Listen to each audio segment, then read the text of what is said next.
श्री गणेशाय नमः, श्री सरस्वती नमः, श्री कृष्णाय नमः। देखिए, आज आपको श्रीमद् भागवत महापुराण के 11वें स्कंद का 3रा अध्याय श्रवण कराता हूँ। आप प्रेम से मन लगाकर श्रवण कीजिए। माया से तरन ब्रह्म कर्म यह चार, इनको उत्तर दे तब योगेश्वर सुविचार। माया और माया से तरने का उपाय, ब्रह्म तथा कर्म, इन 4 प्रश्नों का उत्तर ऋषभ देव के पुत्र मुनि 3रे अध्याय में कहेंगे। राजा जनक जी बोले कि हे भगवान परमात्मा ईश्वर विष्णु की माया को मैं जानना चाहता हूँ, सो कृपा पूर्वक तुम मुझसे कहो। जो माया बड़े जानने वालों को भी मोहित कर लेती हैं। यदि तुम कहो कि उक्त जिसको प्रथम कह आए हैं लक्षण वाला भक्त होकर कृतार्थ हो तो बहुत परिश्रम करने से क्या। इसके उत्तर में कहते हैं कि मरण धर्म संसार के ताप से अत्यंत ताप होता है और इसके औषध हरि कथा रूप अमृत को तुम्हारे वचनों द्वारा पीने से मेरी तृप्ति नहीं हुई। यह सुनकर अंतरिक्ष नामा योगेश्वर बोले कि हे राजन, आदि पुरुष भगवान सर्व प्राणी मात्र के कारण अपने अंशभूत जीवों को मोक्ष के अर्थ पंचमहाभूतों की शक्ति से बुद्धि, इंद्रिय, मन, प्राण और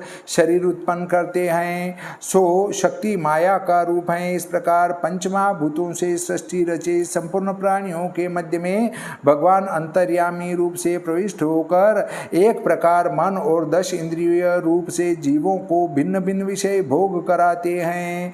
तब जीवात्मा अंतर्यामी से प्रकाशित इंद्रियों से विषय भोग करते माया रचित शरीर को आत्मा मान उसी शरीर में आसक्त होते हैं। यह जीव कर्मेंद्रियों से वासना सहित कर्म करते हैं और इन्हीं कर्मों से सुख दुख स्वरूप फल को भोग करते हैं, संसार में भ्रमण करते हैं परंतु मुक्त नहीं होते। यह परमेश्वर की माया है।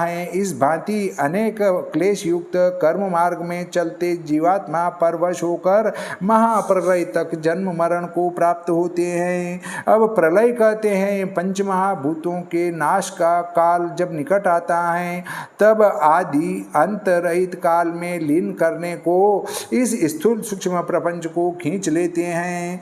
अब नाश का कारण कहते हैं पहले पृथ्वी में 100 वर्ष तक अति दारुण अनावृष्टि होगी। पीछे उस काल में बड़ी उष्णता से सूर्य तीनों लोकों में तपेगा और पाताल तल से आरंभ होकर जलाता हुआ अग्नि ऊंची शिखा किए वायु से प्रेरा हुआ चारों दिशाओं में बढ़ेगा। इसके उपरांत सांवर्तक नाम प्रलय काल के मेघ गण 100 वर्ष तक हाथी की सूंड के समान धारा वर्षेंगे।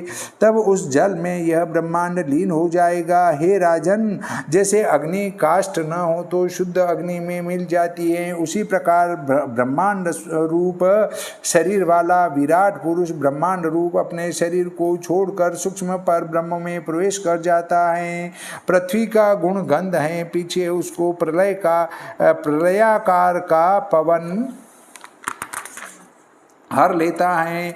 तब पृथ्वी गुण रहित होकर जल में लीन हो जाती है। पीछे जल के गुण को रस को वही पवन सोख लेता है, तब जल में लीन हो जाता है। प्रलय काल के अंधकार से रूप रहित हो तेज वायु में लीन हो जाता है।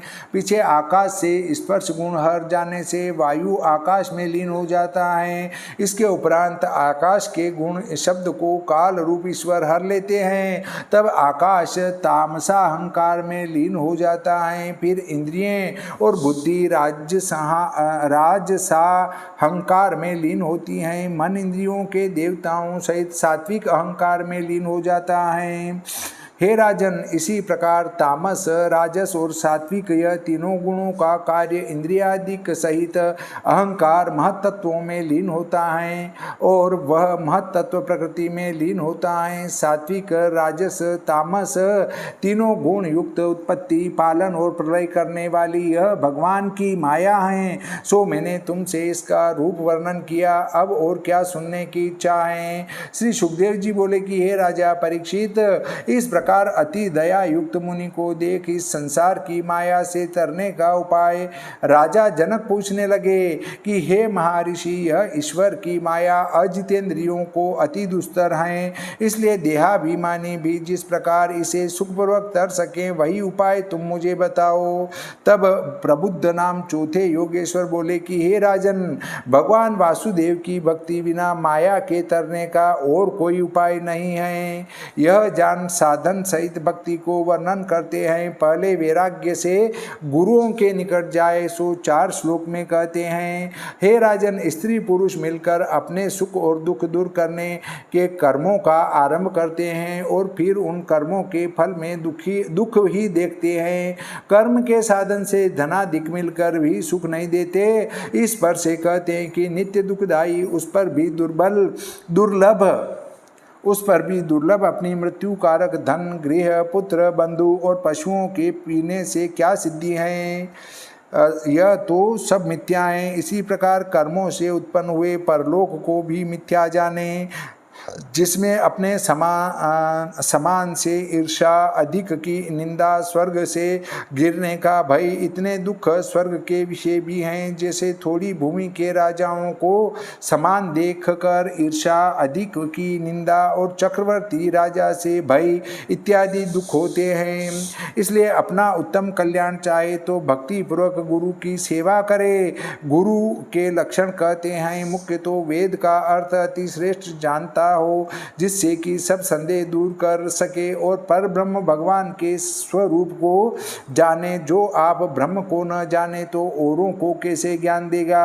अति शांत स्वरूप हो, क्योंकि ब्रह्म ज्ञान उसे ही होगा जो पुरुष शांत होगा। भक्तों को आत्मा के देने वाले परमात्मा भगवान हरि जिन वैष्णव धर्मों से संतुष्ट होते हैं, गुरु को उन धर्मों की आत्मा और इष्ट जानकर भक्तजन उनकी निष्कपट सेवा करें। पहले तो संपूर्ण वस्तुओं में मन को चलायमान न करें, इसके उपरांत सत्संग करें। फिर सब प्राणियों में और दीनों पर मन वचन से दया युक्त चित्त में सबसे मित्रता करें और उत्तमों से नम्रता सीखे। बाह्य शौच सीखे, मृत्तिका से हाथ पांव आदि धोवे, अंतर शौच सीखे, मन में दंभ अहंकार न रखे, धर्म का आचरण, क्षमा, यथा योग्य अध्ययन, ब्रह्मचर्य सीखे, वृथा वार्ता न करे, कुटिल न रहे, द्रोह न करे, सुख दुख में समान बुद्धि रखे, सब प्राणी मात्र में समान चैतन्य,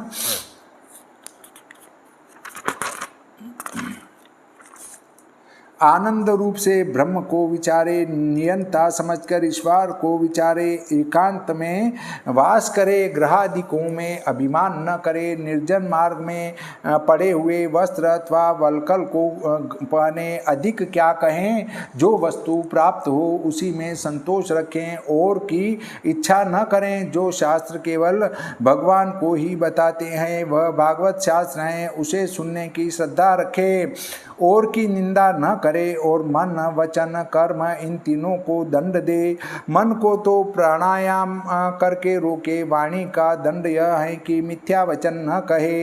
कर्म का दंड चेष्टा न करे, सत्य वचन सीखे, अंतःकरण और सब इंद्रियों का निग्रह करे। अद्भुत कर्म करने वाले भगवान हरि के जन्म कर्म गुण का श्रवण, कीर्तन तथा ध्यान करे और भी जो कर्म करे सो सब भगवान वासुदेव को अर्पण करे।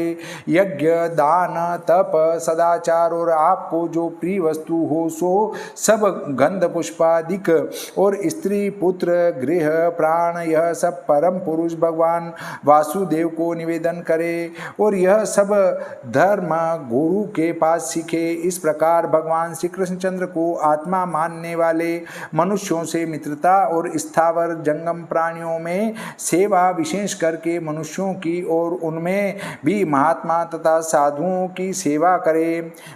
उन साधुओं का सत्संग करके भगवान वासुदेव के पवित्र यश को परस्पर कहना सीखे। फिर ईर्ष्या छोड़ आपस में प्रीति, सबसे संतोष, परस्पर सुख, समस्त दुखों की निवृत्ति सीखे। संपूर्ण पाप समूह के नाश करने वाले भगवान हरि को आप निरंतर स्मरण करें तथा औरों को स्मरण करावे। तब स्मरण कीर्तन रूप भक्ति के करने से प्रेम लक्षणा भक्ति से रोमांच युक्त शरीर हो जाता जाता है। इस प्रकार भगवान वासुदेव का चिंतन करने वाले कभी रोते हैं, कभी हंसते हैं, कभी आनंद को प्राप्त होते हैं, कभी बालकों के समान वचन कहते हैं, कभी नाचते हैं, कभी गाते हैं, कभी भगवान के स्वरूप की लीला करते हैं, कभी परम सुख में मग्न होते हैं और कभी चुपचाप रहते हैं। इस प्रकार यह वैष्णव धर्म सीख कर प्राप्त हुई भक्ति से नारायण परायण होकर सुखपूर्वक दुस्तर माया से तरें। यह सुनकर राजा जनक बोले कि हे ब्रह्मन, तुमने कहा कि नारायण परायण होकर माया को तरे। नारायण के तो 3 नाम सुने हैं, एक तो नारायण, दूसरा ब्रह्म, तीसरा परमात्मा। सो इन तीनों नामों से निर्विशेष वस्तु कहिए, अथवा इनमें कुछ भेद हैं सो विशेष करके मुझसे कहो, क्योंकि तुम ब्रह्म को भली प्रकार जानते हो। तब 5वें पिप्पलायन ऋषि उत्तर देते हैं कि हे राजा जनक, जो इस विश्व की उत्पत्ति, पालन तथा प्रलय के कारण हैं और आप कारण रहित हैं, सो नारायण हैं। वही परम तत्व हैं, जो स्वरूप, स्वप्न, जागृत और सुषुप्ति में एक रस हैं, सो ब्रह्म हैं। वही परम तत्व हैं। समाधि में जिसकी मुनीश्वर देखते हैं उसी को ब्रह्म कहते हैं। वही परम तत्व हैं और जिससे देह, इंद्रिय, मन, प्राण यह सब चैतन्य हो कार्य को समर्थ होते हैं, सो परमात्मा है। वही भगवान का स्वरूप है। यहाँ एक शंका उत्पन्न होती है कि भक्ति करके उत्पन्न जो भक्ति है, उस भक्ति से भगवान के भक्तों का रोम रोम खड़ा हो जाता है।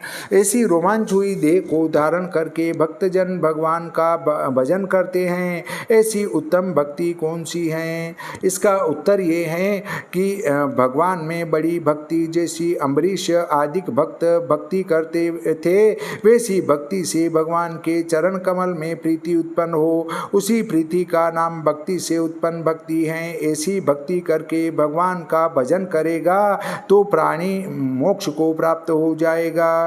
इस प्रकार तीनों नामों के भेद से एक ही तत्व जानना चाहिए।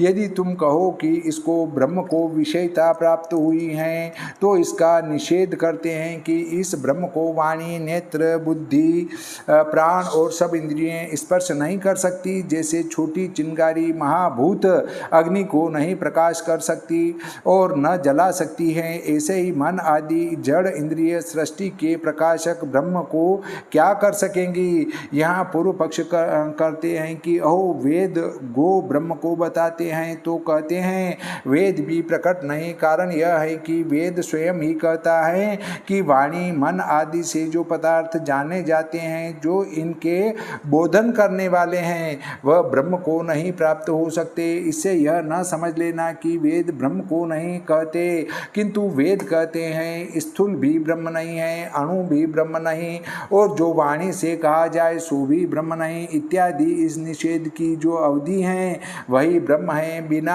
अवधि के निषेध नहीं हो सकता। फिर कहते हैं कि जो सबका प्रमाण, जहाँ वेद की भी गम्य नहीं हो, नहीं तो ब्रह्म ही न होगा। इसका उत्तर देते हैं कि ब्रह्म नहीं, यह नहीं कहा जा सकता, क्योंकि जो कुछ स्थूल सूक्ष्म देखा जाता है सो सब ब्रह्म ही भासता है। इसलिए सब विश्व के कारण भगवान वासुदेव ही हैं। यहाँ पूछते हैं कि एक ब्रह्म बहुविध विश्व का कारण क्यों है। इस पर कहते हैं कि ब्रह्म की शक्ति अनंत सामर्थ्य से अनंत रूप है। पहले एक रूप होकर पीछे सत्व, रज, तम, माया के रूप हुए, पीछे क्रिया शक्ति से प्राण रूप हुए, फिर ज्ञान शक्ति से महातत्व हुए, फिर अहंकार रूप हुए जिसमें जीव बंधा है। इसके उपरांत इंद्रिय रूप हुए, फिर इंद्रियों के देवता रूप हुए, फिर कर्मों के फल सुख दुख रूप हुए। इस भांति सब रूप ब्रह्म ही हैं और सर्वरूप आपसे प्रकाशमान ब्रह्म की स्थापना विषय प्रमाण की अपेक्षा नहीं। यहाँ पूर्व पक्ष करते हैं कि संपूर्ण रूप आप ही हैं, तो यह सब विश्व को मरता है फिर उत्पन्न होता है। इससे ज्ञात होता है कि ब्रह्म का भी जन्म मरण होता होगा। इसके उत्तर में कहते हैं कि यह आत्मा न जन्म लेता है, न मरता है, न बढ़ता है, न क्षीण होता है। इस कारण आगमापायी बाल युवादिक देहों की अवस्था का साक्षी हैं, और साक्षी को ये अवस्थाएं नहीं लगती, केवल ज्ञान रूप हैं। यदि कोई कहे कि ज्ञान तो एक क्षण में उत्पन्न होता है, एक ही क्षण रहता है और एक ही क्षण में नाश को प्राप्त हो जाता है, तो कहते हैं कि यह ज्ञान सदा रहता है। जो कोई कहे कि नील ज्ञान उत्पन्न हुआ, पित्त ज्ञान हो गया, ऐसे ज्ञान का भी उत्पत्ति और नाश सुना है। इसके उत्तर में कहते हैं कि नील पित्त इंद्रियों की वृत्ति उत्पन्न होती हैं और वृत्तियों का ही नाश होता है। ज्ञान तो एक रूप है, यह प्राण के दृष्टांत कहे गए। इंद्रियादि केवल हरि को ही देखती हैं, जैसे पशु पक्षी स्वेदज वृक्षादिकों में सर्वत्र जहाँ जहाँ जीव जाता है उसी उसी स्थान में संग प्राण भी जाते हैं, परंतु प्राण निर्विकार हैं, जैसे आत्मा निर्विकार रहता है। यह शंका है कि मनुष्य आदि देहों में आत्मा सब विकार सा क्यों दिखता है, तो कहते हैं कि जागृत में इंद्रिय गण के दोष से, स्वप्न में अहंकार से और सुषुप्ति तो इंद्रिय गण और अहंकार के लय से विकार सा आत्मा निर्विकार है। इससे विकार के हेतु लिंग शरीर की उपाधि का अभाव है। यहाँ शंका है कि सब नष्ट होने से आत्मा रहता है, यह कैसे जाने, तो इसका उत्तर यह है कि सब जागता है तो जो सुषुप्ति में आत्मा को सुख अनुभव हुआ है उसका स्मरण होता है। आज मैं सुख से सोया, यह ज्ञान अनुभव के स्मरण बिना नहीं होता, इसलिए सुषुप्ति में आत्मा का अनुभव निर्विकार होता है, पर विषय का संबंध नहीं, इसलिए वह अनुभव प्रकट नहीं होता। फिर पूछते हैं कि इसका सुषुप्ति में निर्विकार अनुभव हो तो संसार फिर क्यों होता है। यदि कहो इसकी अविद्या नहीं गई, इसकी उसकी वासना से संसार होता है, तो अविद्या कैसे जाए। इसके उत्तर में कहते हैं कि जब गृह पुत्र धनादि की वासना छोड़कर केवल भगवान वासुदेव की इच्छा करे तो भक्ति बढ़ती है। उस भक्ति से चित्त में गुण कर्म से उत्पन्न हुए पाप दूर हो जाते हैं, तब चित्त शुद्ध होकर प्रकट आत्म तत्व को प्राप्त करता है।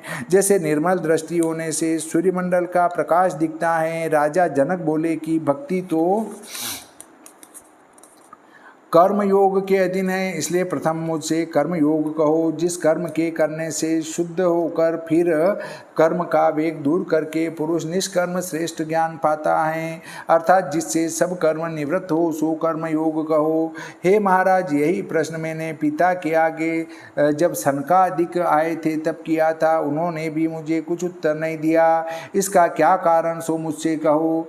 अवीरहोत्र बोले कि हे राजन, वेद में जिसके करने की आज्ञा है वह कम है, जिसका निषेध है वह अकर्म है, और जिसके करने की आज्ञा है वह न करे तो विकर्म कहा जाता है। यह तीनों वेद को ही गम्य है, इसका निर्णय मनुष्यों को अशक्य है। वेद इससे वेद साक्षात ईश्वर रूप हैं।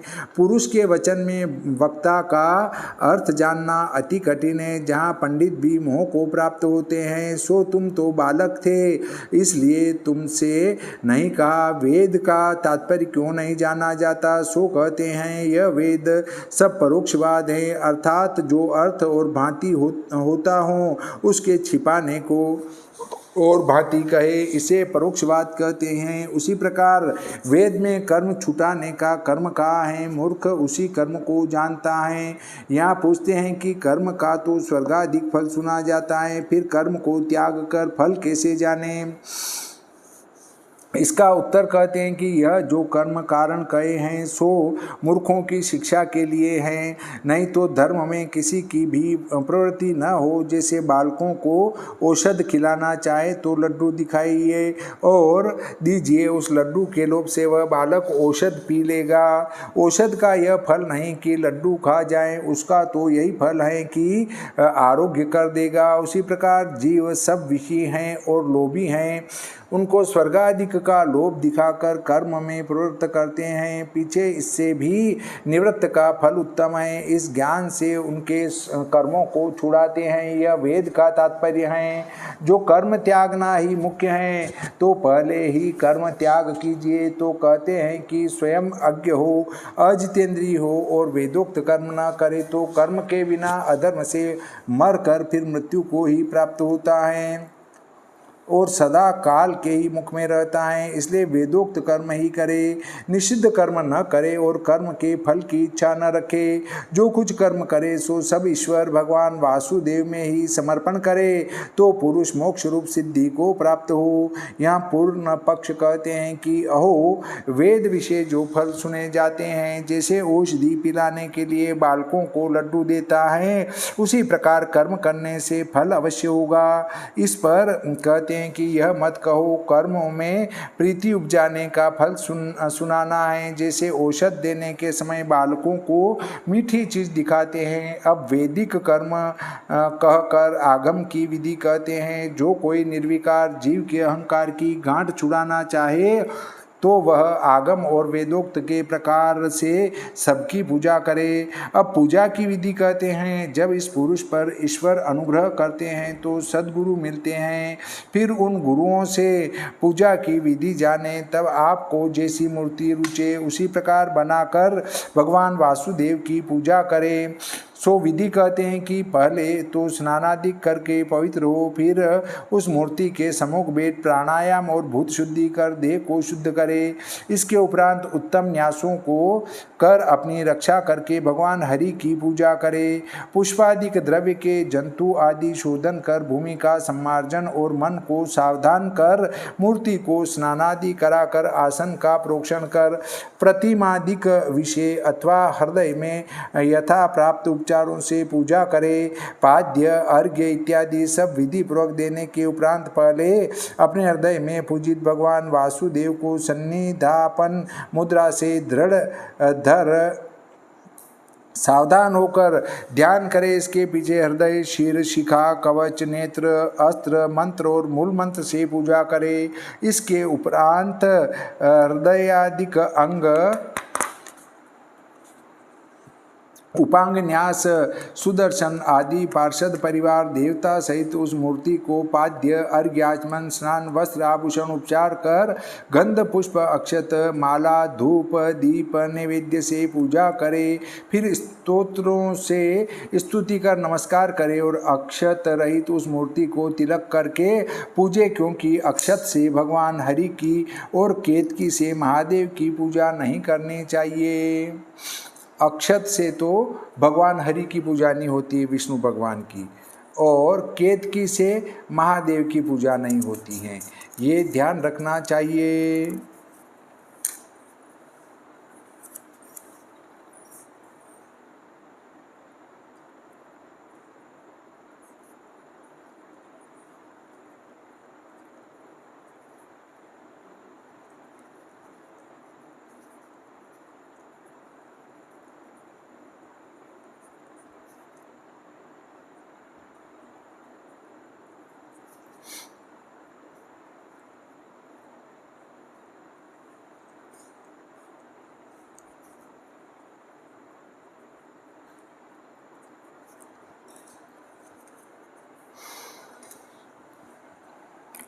और फिर मूर्ति रूप भगवान वासुदेव का ध्यान करके पूजा करे। इसके उपरांत उस निर्माल्य को मस्तक पर चढ़ा देवता का स्वरूप हृदय में धारण कर पूजा की हुई मूर्ति का विसर्जन करके अपने स्थान में रखे। इस प्रकार अग्नि, सूर्य, जल आदि में और अतिथि में हृदय में आत्मा रूप ईश्वर भगवान वासुदेव की जो पुरुष पूजा करे वह थोड़े ही काल में संसारी बंधनों से छूटकर मुक्त हो जाता है। यह आगम की विधि वर्णन की इति श्रीमद्भागवते महापुराणे एकादश स्कंदे भाष्याटिकायां वासुदेव नारद संवादे जायन्ते योपाख्याने विदेह प्रश्ने तृतीयो अध्याय।